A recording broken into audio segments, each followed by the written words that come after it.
Vēja parki ir jātīsta tajās vietās, kur kopā ar iedzīvotājiem, kopā ar Latvijas dabas vērtībām mēs varam atrast kopīgu balansu.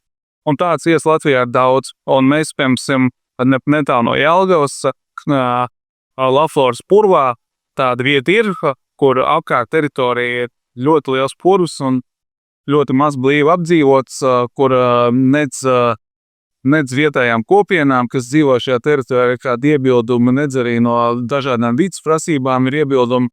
Un tuvu elektropieslēgumiem ļoti laba vieta, kur visi kopā mēs varam rast vietu šādu projektu attīstībai. Un tādu projektu Latvijā ir vairāk, bet ir, protams, vietas, kur es arī pats personīgi nekad nepiekrīstu vēja parka attīstībai, kā Latvijas iedzīvotājs. Un tādās vietās arī nevajag vēja parkus attīstīt. Latvijai pietiek vietas, kur var atrast šo balansu, kur šiem vēja parkiem būt, kur tie netraucē mūsu iedzīvotājiem, kur tie netraucē dabas vērtībām un spēj dot ekonomikai pietiekoši pievienoto vērtību. Un tieši tā ir arī jāskatās, un tāpēc mēs arī iestājāmies par to, lai šie lēmumi par to, kurā vietā drīkst būt šie vēja parki, tiktu veidoti kopā ar pašvaldībām.